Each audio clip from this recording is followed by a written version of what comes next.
Bom dia a você que nos assiste mais uma vez. Quero declarar aqui a minha alegria com todos aqueles que têm entrado no canal para receber junto conosco, um pouco daquilo que Deus tem nos dado. Esperamos mais uma vez que você seja muito abençoado nessa manhã. Eu quero voltar um pouquinho aqui ao Reino Unido, que compreende o reinado de Saul, Davi e Salomão, e um tempo de 110 anos. Queria falar um pouquinho sobre isso aqui. Alguns pontos sobre esses reinados aqui, interessantes a gente trazer à memória. Nós sabemos que Saul foi o primeiro rei. Vou voltar aqui na repetição para a gente aprender. Sabemos que Saul foi o primeiro rei. Por que Saul foi constituído rei mesmo? Porque o povo pediu um rei. E por que o povo pediu um rei? Porque as outras nações tinham um rei e o povo tinha juízes, Quem foi o último juiz, aliás? Samuel. E é justamente Samuel que vai ter essa tratativa com Deus em relação a essa demanda do povo que queria um rei, não queria mais um governo do formato que estava, Agora olha só, havia um homem sobre a nação, um profeta, reconhecidamente um homem de Deus, um profeta que foi levado ao templo desde muito criancinha. Todo mundo sabe de quem Samuel era filho, De Ana. Ana faz um voto com Deus, Ana não tinha filhos, e ela faz um voto com Deus e diz: Senhor, se tu me deres um filho, eu vou devolver ele para ti. E quando a criança nasce, ela volta para cumprir esse voto, e ela entrega então Samuel para ser criado por quem mesmo? Quem era o sacerdote da época? Eli. Eli cria Samuel no contexto ali de que ele vivia, no contexto sacerdotal. Samuel cresce assim. Samuel, desde muito pequeno, demonstra uma grande sensibilidade à voz de Deus. Ele ouve Deus muito pequeno. E dali para frente isso cresce, ele se torna um homem com uma sensibilidade muito grande. Samuel viveu de uma forma justa, perfeita e obediente diante de Deus até o final da sua vida. E Samuel foi justamente esse último juiz que julgou Israel, que conduziu Israel, e foi o profeta usado por Deus para ungir o primeiro rei sobre a nação, Saul. Ok. Nós sabemos que o reinado de Saul foi um reinado muito conturbado. E por que foi conturbado? Porque Saul se desviou do propósito que Deus havia estabelecido muito cedo. E nós já falamos isso aqui. Às vezes a tendência nossa é achar que Saul foi um erro, Não, Saul foi um erro no percurso. O certo mesmo foi Davi. Por que foi Davi? Porque Deus, quando falou de Davi, disse: achei um homem segundo o meu coração. Então Davi era um homem perfeito. Não. A Bíblia diz que quando Deus escolheu Saul, na verdade esses reis esses dois reis, Saul e Davi, há algo muito peculiar. Eu quero falar deles dois aqui, não falar de Salomão, mas há algo muito peculiar aqui sobre eles. E sobre os reis havia, na imposição, no estabelecimento dos seus governos. Mas algo muito interessante acontece aqui, é que quando eles são separados por Deus para reinar sobre Israel, a Bíblia diz que o Espírito Santo vem e se apossa deles. Então essa é a chave para nós dizermos que ele foi, sim, uma escolha perfeita de Deus. O povo pediu um rei, porém quem escolheu esse rei foi Deus. Isso precisa ser gravado no seu coração. Guarde, porque tem muitos ensinamentos que nós podemos tirar daí. Embora ele não tenha sido um bom rei, porque ele desviou muito seus caminhos de Deus, mas ele foi um rei escolhido por Deus. Foi Deus quem escolheu Saul. Não foi o povo só pediu. Então nós costumamos dizer que Saul foi o melhor de Deus para a sua época. Amém? Põe a mão no seu coração assim. E diga comigo: eu sou o melhor de Deus para esta geração. Se você puder fazer isso, você que está nos assistindo, põe a mão sobre o seu coração aí e profetiza. Diga: eu sou o melhor de Deus para a minha geração. Deus não errou quando escolheu você. Deus não errou quando nos escolheu. Deus não erra nas suas escolhas. Então, essa é uma peculiaridade que envolve tanto Saul quanto Davi. O Espírito de Deus se apossou deles. E nós, como igreja, temos essa promessa também sobre nós. O Espírito Santo, Jesus disse, Ele habitará em vós e estará no vosso meio. O Espírito Santo, literalmente, se apossou de nós quando veio morar dentro de nós. Literalmente. A igreja, individualmente falando, porque a igreja não são tijolos, a igreja somos nós, pessoas. O Espírito Santo habita nesse templo. Ele não habita em templo feito por mãos humanas. Deus habita, a sua palavra diz isso, Ele habita em mim e em você. Nós somos a sua casa favorita. Lembra? Pedro escreveu: vós estáis sendo edificados casa espiritual, habitação de Deus.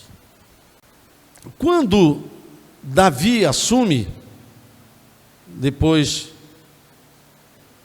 que Saul morre, eu não sei se vocês sabem, mas Davi, ele não foi uma unanimidade. Logo no começo, Davi não foi uma unanimidade. Davi passou 7 anos em Hebrom, depois de ter sido, ele foi escolhido por Deus antes de Saul morrer, mas ele não foi aclamado rei por toda a nação. Um grupo queria, outro grupo não. Depois um dia nós vamos falar sobre isso. Mas antes de vir para Jerusalém, ele passa 7 anos em Hebrom. E a Bíblia diz também de Davi que quando ele foi ungido, o Espírito de Deus se apossou dele. Que coisa linda, Que característica linda, O Espírito de Deus se apossou. Todo aquele que vem ao Senhor, que recebe Jesus como Senhor e Salvador, o Espírito Santo se apossa dele. Glória a Deus por isso. Mas aí Davi, então, assume o trono. Nós conhecemos a história de Davi, Tudo começa com Davi cuidando dos animais da família, lá no campo. E Deus dando uma palavra.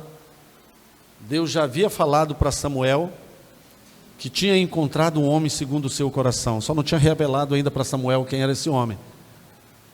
Tanto que quando Samuel começa a se entristecer, porque Deus está rasgando o reino, tirando de Saul. Lembra quando Saul toca no manto de Samuel, o manto rasga, e Samuel vira para ele, até sem pensar, o próprio Deus sopra através de Samuel, o Espírito Santo. Não dá nem tempo de Samuel pensar, porque Samuel era apaixonado por Saul. Samuel amava Saul. Não dá tempo de Samuel pensar. E Samuel diz: olha, assim como tu rasgaste esse manto, também o reino será rasgado de ti, será tomado de ti, tirado. E Deus escolhe então Davi. Quando Davi assume, qual é a primeira medida de Davi quando ele vem para Jerusalém? Quando ele assume o reino para valer, quando toda a nação toma a decisão de recebê-lo, de aceitá-lo como rei, qual é a primeira medida de Davi? Ele traz a arca. Então ele tira a arca. Qual é a primeira medida então efetiva de Davi? Traz a arca para Jerusalém. E por que ele traz a arca para Jerusalém? Algumas coisas vão acontecer nesse processo, Ele vai trazer de uma forma errada, vai haver uma morte, ele não sabe como trazer a arca, ele vai procurar saber como que ele traz a arca. Inclusive tem uma frase de Davi dizendo assim: como trarei a minha arca do Senhor? Como que eu vou trazer para Jerusalém a arca do Senhor? E aí ele descobre nos escritos o quê? Que a arca só poderia ser carregada por quem? Pelos levitas. Como? Faz assim, diga: nos ombros. E aí ele então santifica os levitas, purifica os levitas, e os levitas trazem a arca para Jerusalém. Mas por que ele faz isso? O texto bíblico diz, porque no tempo de Saul, Israel não se valeu da arca. Davi pensa assim, não tem chance de governar sem Deus. Precisa de Deus. Não tente, famílias que estão aqui, não tenta governar sua casa sem Deus.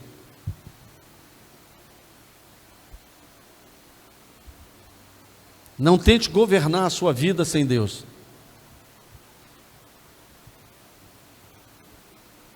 E ele diz, preciso trazer a arca. E a arca vindo para Jerusalém faz toda a diferença, né? O reinado de Davi foi um reinado espetacular. Grandes vitórias. Grandes vitórias. Apesar do seu pecado, grandes vitórias. Davi foi um homem chamado segundo o coração de Deus. Talvez naturalmente nós não consigamos explicar isso. Mas Davi foi chamado um homem segundo o coração de Deus. Então Davi vai governar e governar debaixo de uma direção de Deus. Quando Davi morre, assume um outro rei, e esse reino unido do qual nós estamos falando, ele comporta esses três reinados: o reinado de Saul, o reinado de Davi e o reinado de quem mesmo? De Salomão. Quem era Salomão? Hein? Filho de Davi. Existe uma frase interessante que Davi fala para ele, para Salomão. Davi diz para ele assim: filho, papai vai pelo caminho de todos os homens. Mais ou menos assim, né? Papai vai pelo caminho de todos os homens. E ele falou: busca Deus. Ele diz: se você buscar a Deus, Ele se deixará ser achado de ti. Deixa eu falar uma coisa para você. Filhos, né? Filhos de um modo geral.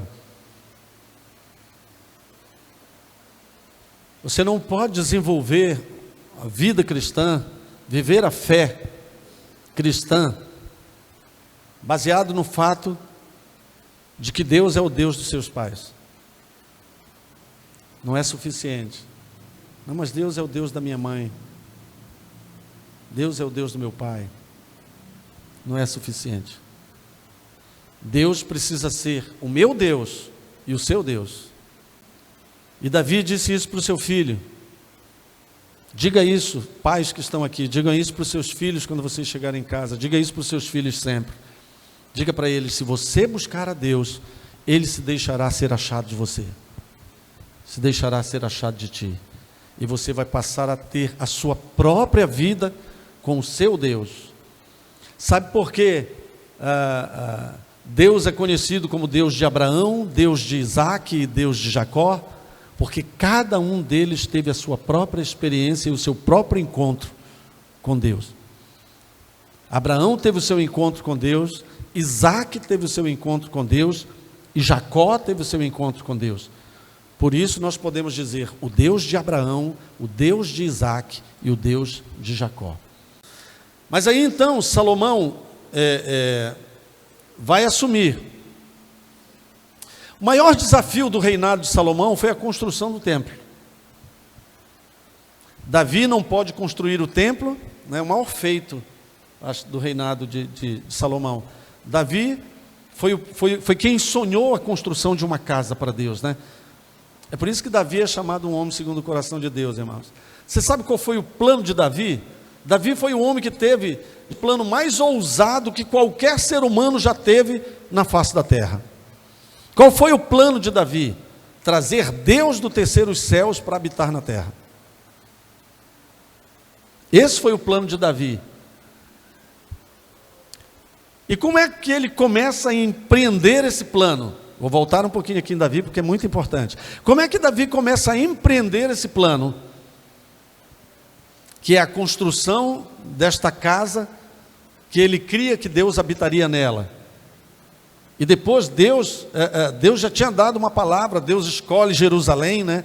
E diz, olha, e na casa, Deus vai dizer, esta casa na qual eu colocarei o meu nome. Lembra da palavra de domingo sobre Manassés? Lembra o que é que feriu o coração de Deus? Porque Deus havia dito o que daquela casa? Que colocaria lá o quê? O seu nome. E o que é que Manassés fez? Manassés encheu aquela casa de quê? De outros deuses. Deuses estranhos, e adorou esses deuses, e se rendeu diante dele, e levou todo Israel a fazer isso, provocando a ira de Deus, machucando o coração de Deus profundamente. Então, o grande empreendimento de Davi foi, eu vou construir uma casa, e Deus vai vir habitar nessa casa. Mas por que ele pensou nisso? Em construir essa casa? Hã? Sim, mas como você faria essa colocação? Porque ele descobriu, olha só, Davi descobriu que Deus habita no meio dos louvores. Davi descobriu que o ambiente do louvor atrai Deus de tal forma que Deus não consegue resistir. Acontece até algo muito interessante. Davi ainda não era rei, quem era rei era Saul, e Saul era tomado por um espírito maligno, e a Bíblia diz que esse espírito maligno vinha da parte de Deus. Um outro dia nós vamos conversar sobre isso. Pastor, mas Deus manda espírito maligno? Nós vamos conversar sobre isso, tá bom? Não me pergunte agora, não, nós vamos conversar depois. O fato é que Deus é soberano, tem autoridade sobre tudo. A Bíblia diz que a luz e as trevas são a mesma coisa para Deus. Já pensou? Tanto a luz quanto as trevas, mesma coisa para Ele. Deus, soberano, tem autoridade sobre tudo. Mas a história diz que quando esse espírito maligno vinha, Saul ficava muito perturbado, e um dia, um servo de Saul falou para ele assim, olha, por que tu não chama um arpista, não chama um músico? Entendeu, meu filho? Qual é o segredo? Por que não chama um músico? Chama um músico. Tem um músico aí no meio de Israel, que é da família de Jessé, é um jovenzinho, mas diz que ele toca, e quando ele toca as coisas acontecem, mais ou menos assim. E Saul disse, chama ele aqui. Sabe o que a Bíblia diz? Que o espírito maligno ia embora todas as vezes que Davi fazia isso. Todas as vezes que ele foi mandado chamar, em que esse espírito atormentava Saul, ele começava a ministrar e o espírito ia embora.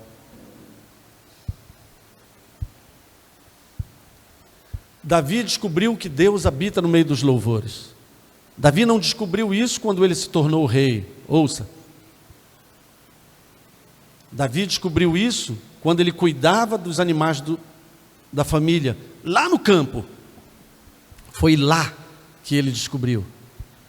Davi descobriu isso lá, atrás das malhadas, atrás dos animais do pai, cuidando dos animais. No tempinho que ele tinha, ele arpejava. Foi lá, numa dessas vezes, durante a noite, cuidando dos animais, que ele escreveu o salmo que diz, quando eu olho os céus, a lua, as estrelas, obra das tuas mãos, eu penso, quem é o homem para que o Senhor se lembre dele?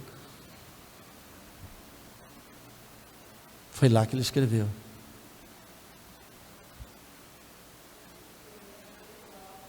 E era um jovem, bem jovem. Tanto que quando os filisteus estavam afrontando Israel, o exército de Israel, e dizendo que tinham lá o seu campeão, Golias, um gigante, um homem de guerra, tanto que quando eles estavam lá, eles estavam fazendo isso, Davi ficou injuriado. Quando chegou lá, falou, quem é esse incircunciso que acha que pode ofender o exército do Deus vivo aqui? Quem ele pensa que ele é? Todo mundo estava lá, irmãos, todo mundo estava lá aceitando, com medo, não sabia o que fazer. Aí vem um garotinho, irmão, fedendo a bosta de cabrito.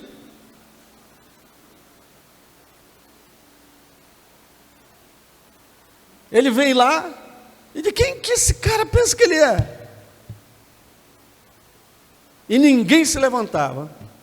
E ele vai lá em Saul e diz, deixa que eu vou lá. Eu vou enfrentar ele. Por que um garotinho diz isso, irmão? Por que um menino, um jovem, franzino, vai dizer um negócio desse, irmãos? Se ele não tiver certeza que Deus é com ele. Entendeu? Então Davi descobre isso, que Deus habita no meio dos louvores. Ele descobre lá. Quando ele ministrava, Deus descia, deu força para ele. Ele matou o urso, matou o leão. Ele sabia que Deus era com ele. Então ele vai lá e diz, esse circunciso aí, ele vai parar de falar e vai ser hoje. E tudo acontece. Amém? Mas ele descobriu que Deus habita no meio dos louvores. E porque ele descobre que Deus habita no meio dos louvores, ele empreende, né? Ele toma a decisão de realizar o maior empreendimento que jamais qualquer ser humano tentou até hoje em toda a terra. É por isso que esse homem é especial. Salmo 22. Tu és Deus que habita no meio dos louvores do teu povo. Ele descobre, ele deixa isso escrito para gerações. Aí ele pensa, ele diz, já sei, Deus habita no meio dos louvores. Vou construir uma casa para Deus. E se Deus habita no meio dos louvores, eu vou santificar todos os levitas, vou colocá-los por turno na casa de Deus. Um grupo assume um turno, terminou, o outro já está começando, terminou, o outro já está começando, terminou, o outro já está começando. 24 horas de louvor e adoração. Aí o que é que ele diz? Deus que habita no meio dos louvores, Deus que não consegue, né, resistir ao ambiente de louvor e adoração, esse Deus vai descer e vai estar para sempre conosco. Quando eu quiser falar com ele, só vou lá. Porque Deus habita no meio dos louvores. Esse foi o empreendimento dele, irmãos. Vou construir uma casa e vou gerar um ambiente de louvor dentro desta casa, de maneira que Deus vai morar eternamente nessa casa. Em outras palavras, você sabe qual foi o empreendimento de Davi? Antecipar o milênio. Porque no milênio, Jesus vai governar. Presencialmente, Jesus vai governar no milênio. Entendeu? O que ele pensou? Não, eu vou antecipar o milênio. Ele nem sabia do milênio. Estava dentro dele pelo Espírito, né? Vou antecipar o milênio, vou trazer Deus para habitar na terra. Deus habita no meio dos louvores. Eu queria agradecer por você ter estado conosco até agora. Eu espero mesmo, de coração, que de alguma forma nós possamos ter contribuído para o seu crescimento, para a sua edificação. Até domingo que vem.